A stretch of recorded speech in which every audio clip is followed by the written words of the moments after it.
Salut à vous tous. Aujourd'hui, journée jardinage à la belle pluie, mais c'est pas grave, il le faut. Il faut bien partir le jardin cette année.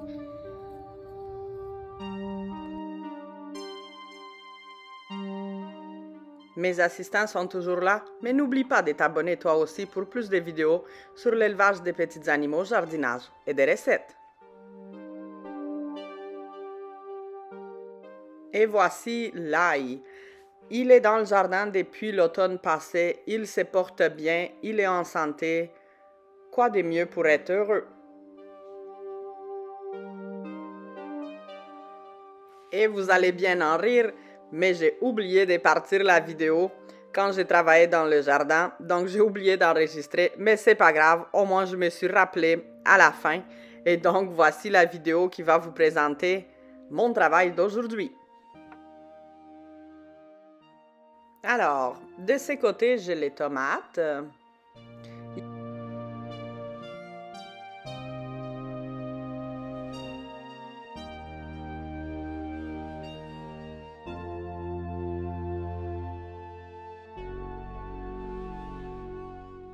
Ici, j'ai mis les poivrons et le chou chinois. De ce côté, c'est la grande talle des gogochards et des poivrons rouges et jaunes. La nappe phréatique dans notre région, elle est très haute et même à mi-mai, le jardin est encore dans l'eau.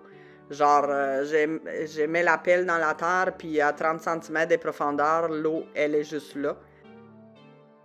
Il en reste encore des côtés du jardin qui ne sont pas labourés, mais c'est pas grave, ça s'en vient dans la semaine prochaine au gros maximum. Donc on profite pour regarder encore un peu l'ail. Donc regardez les petits gogochards et en arrière le chou chinois. On revient avec notre beau ail. Donc, comme je disais, les côtés qui ne sont pas travaillés, ils sont toujours là.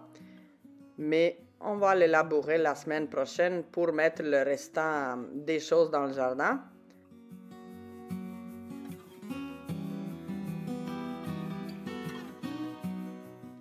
Ici, c'est mon bok choy qui est encore dans la caissette. Des petites fleurs pour attirer les abeilles dans le jardin.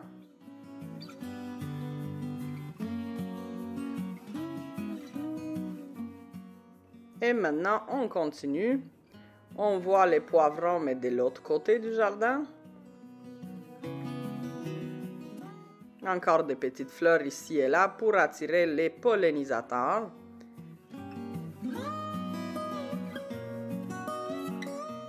Et hop, quelques tomates qui restent encore dans les pots pour avoir des réserves en quelque sorte, parce que si jamais ceux que j'ai mis en terre, ils ne se portent pas bien, ils vont sécher ou les bibites vont les manger, bien au moins il m'en reste quelques réserves pour remplacer le plant qui ne serait plus là.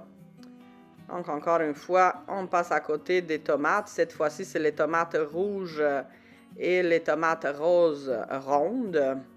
Et donc, comme vous voyez, on a une chance qu'on a du bois à côté. Et les tuteurs sont faits par mes parents il y a déjà 3 ans. Et les tuteurs se portent bien encore. Ils ne sont pas tous pourris. De ce côté, avec les grands tuteurs, j'ai mis, mais on ne voit pas. C'est normal parce qu'il est dans la terre. C'est les petites fèvres. C'est les fèvres que je préfère, les 4 mètres. Pourquoi j'ai dit 4 mètres? Parce que c'est des fèvres qui vont vraiment pousser jusqu'à 4 mètres et même plus, tout dépendamment des tuteurs que vous lui donnez. Ici, j'ai préparé mon baril pour ramasser l'eau et ramener de l'eau plus près dans les jardins aussi, dans les périodes de sécheresse. Et voilà, ça fait pas mal le tour. Donc, si je récapitule, j'ai mis du poivron, des piments, des tomates, toutes sortes. Et c'est pas mal ça pour le moment. Ah non, il ne faut pas oublier les fèvres. Et maintenant, dans la deuxième partie de la vidéo, on va se promener un peu dans le jardin pour voir qu'est-ce qui pousse chez nous.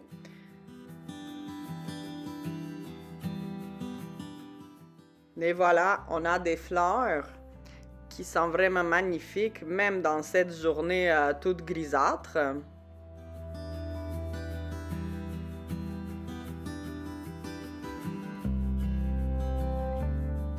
Au moins, j'ai eu la chance que la pluie m'a laissé travailler, mais l'humidité est vraiment insupportable. Je m'en peux plus, il faut que j'arrête.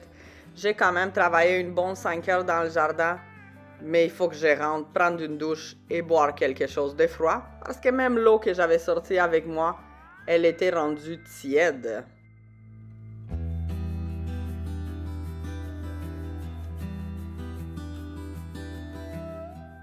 Cela fait le bonheur de mon chien, la pluie.